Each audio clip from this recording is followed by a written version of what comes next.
Welcome to ACC Student News. The news students can use. I'm Kharl. And I'm Robert. Here are this week's stories.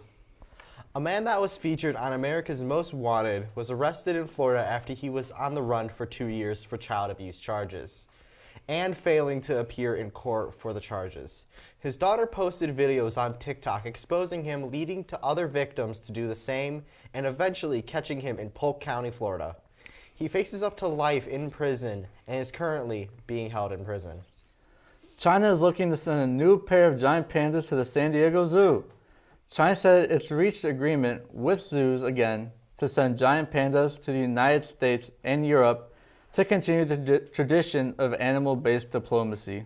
As there is no official timeline, a spokesperson for the San Diego Zoo Wildlife Alliance confirmed that they will be receiving 2 pandas.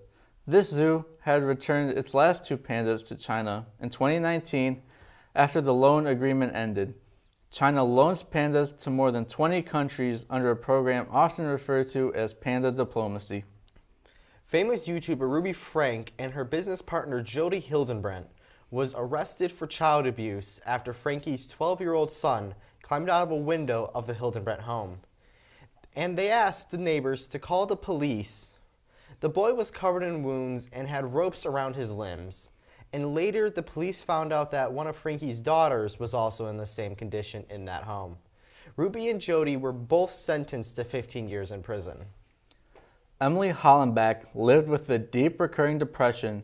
She was willing to try something extreme by having electrodes implanted in her brain as part of an experimental therapy.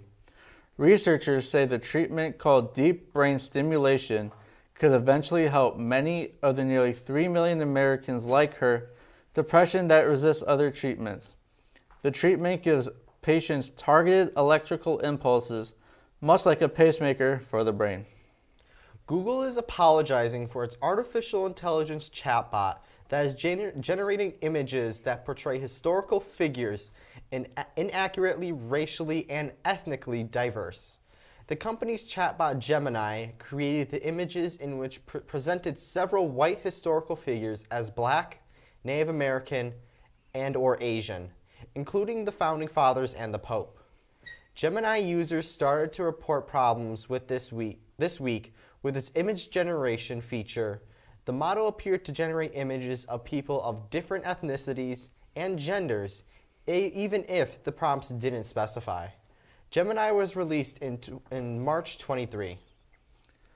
The Houston-based company Intuitive Machines created the first U.S. spacecraft to successfully land on the moon in over 50 years, and is the first ever private company to do so.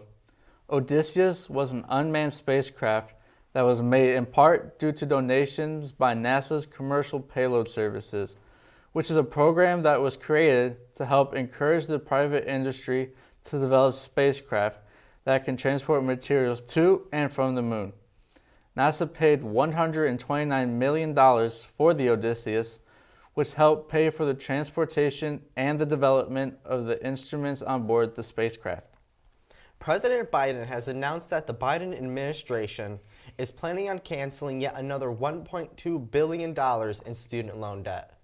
This is after the Biden administration's previous attempt to cancel over $430 billion of student debt that got rejected by the Supreme Court back in June of last year.